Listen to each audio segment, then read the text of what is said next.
ঢেঁড়স খেতে ভালো লাগে না? একবার এইভাবে রান্না করে দেখুন, আঙুল চেটে খাবেন। বিশ্বাস না হলে একবার বানিয়েই দেখুন।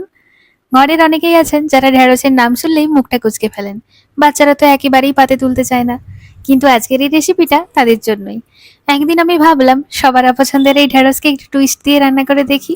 পেঁয়াজ রসুন ছাড়া একদম সহজভাবে একটা নতুন ধাঁচের স্বাদ তৈরি করলাম। আর সেই দিন থেকে এই রেসিপিটা আমার বাড়ির ফেভারিট। ঢেঁড়স খেতে না চাওয়া মানুষরাও এখন আগে থেকে বলে আজকেও ঢেঁড়সের ওই রেসিপিটা বানিও তো। এই ভিডিওতে আমি দেখিয়েছি কিভাবে একেবারে সাধারণ উপকরণ দিয়েই আপনি বানিয়ে ফেলতে পারেন সেই ম্যাজিক ঢেঁড়স রেসিপি, যেটা খেয়ে আপনি নিজেও অবাক হয়ে যাবেন।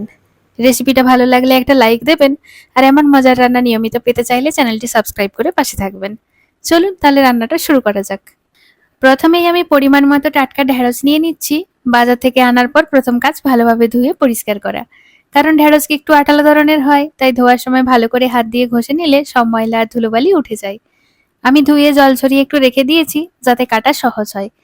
এবার একটা করে ঢেঁড়স তুলে তার সামনের দিকটা মানে মুখের দিকটা আর পেছনের ডাঁটার অংশটা কেটে ফেলে দিলাম।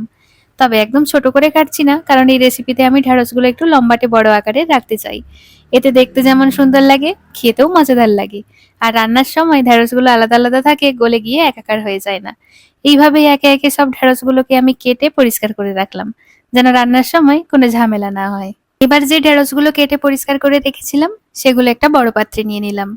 তাতে দিয়ে দিচ্ছি স্বাদ মতো লবণ, যাতে ঢেঁড়সে ভালোভাবে মিশে যায়।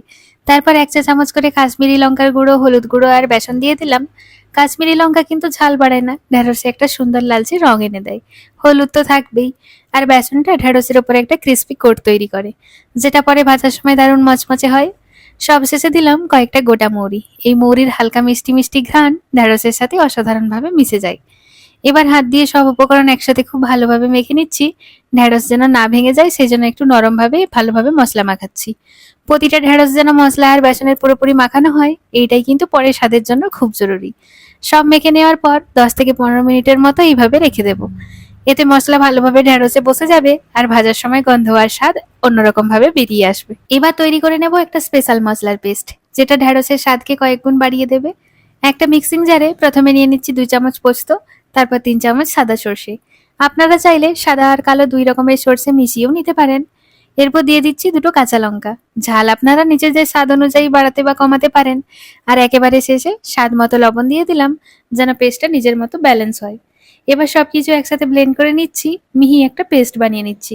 এই পেস্টটা ঢেঁড়সের সঙ্গে মিশিয়ে ফাটাফাটি একটা ভিন্ন স্বাদ তৈরি করবে। এবার রান্নার সবচেয়ে মজার আর অপেক্ষার অংশ ভাজা। একটা কড়াই নিলাম আর তাতে পরিমাণ মতো তেল গরম করে নিচ্ছি। তেলটা ভালো করে গরম হয়ে এলে যেসব ঢেঁড়সে মশলা মেখে রেখে দিয়েছিলাম সেগুলো একে একে কড়াইয়ে দিয়ে দিলাম। এবার একটু অপেক্ষা করছি। একটা পিঠ ভালো করে ভাজা হওয়া পর্যন্ত নাড়াচাড়া করছি না। এতে ঢেঁড়সের বাইরের অংশটা সুন্দর ক্রিস্পি হবে আর বেসনের কোটিংটাও খসে পড়বে না। কয়েক মিনিট পর দেখলাম নিচের দিকটা সোনালি হয়ে এসেছে, তখন সাবধানে উল্টে দিচ্ছি। এবার আরেক পিঠটা ভাজা হতে দিচ্ছি ধীরে ধীরে। এইভাবে ধীরে ধীরে ভালোভাবে 2টো পিঠ ভেজে নিচ্ছি। সব ঢেঁড়স যখন দারুণ মচমচে ভাজা হয়ে যাবে তখন আমি নামিয়ে নিচ্ছি। ঢেঁড়সগুলো মচমচে করে ভেজে রাখার পর ওই একই তেলেই তৈরি করব মশলার পেস্ট, যেটা দিয়ে পুরো রেসিপিটার স্বাদ এক লেভেল বাড়বে।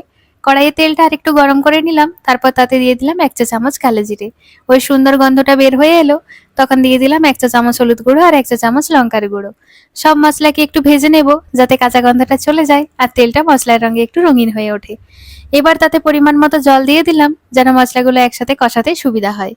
এরপর দিলাম একটা ছোট টমেটো কুচি করে কেটে রাখা, আর স্বাদ মতো লবণ। টমেটোটা ভালোভাবে গলে গিয়ে যখন মশলার সঙ্গে মিশে যাবে তখন পুরোটা খুব সুন্দর একটা কনসিস্টেন্সি তৈরি করবে।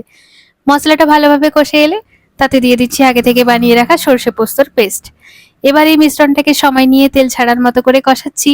একটু ধৈর্য ধরে এই ধাপটা করতে হবে, কারণ এখান থেকেই আসল ঘ্রাণ আর স্বাদ বের হবে। যখন দেখলাম তেল ছেড়ে দিয়েছে তখন পরিমাণ মতো জল দিয়ে ঢেকে দিলাম। এতে করে গ্রেভিটা ভালোভাবে রান্না হয়ে যাবে। কিছুক্ষণ পর ঢাকনা খুলে দেখলাম গ্রেভির রং ঘ্রাণ সবকিছু একদম পারফেক্ট।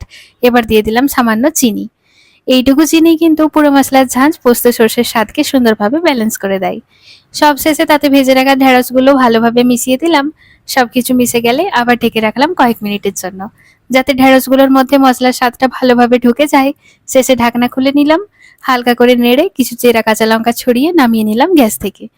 আর এইভাবে একদম রেডি পেঁয়াজ রসুন ছাড়া ঢেঁড়সের অসাধারণ এক রেসিপি, যেটা 1 প্লেট গরম ভাতের সাথে পরিবেশন করলেই মন ভরে যাবে আর পেটও। তো এই ছিল আজকের একদম সহজ কিন্তু একেবারে জমজমাট ঢ্যাঁড়সের রেসিপি, পেঁয়াজ রসুন ছাড়াই। তাও এমন স্বাদ যে খেতে বসলে থামতে ইচ্ছে করবে না। রান্নাটা যদি আপনার ভালো লেগে থাকে তাহলে একটা লাইক দিন আর নিচে কমেন্টে জানিয়ে দিন রেসিপিটা আপনি বানিয়ে কেমন স্বাদ পেলেন। এমন সহজ মজাদার আর আলাদা স্বাদের রান্না নিয়মিত পেতে চাইলে চ্যানেলটা সাবস্ক্রাইব করে পাশে থাকবেন। তাহলে গরম ভাত নিয়ে বসে পড়ুন আর উপভোগ করুন ঢ্যাঁড়সের এক নতুন স্বাদ।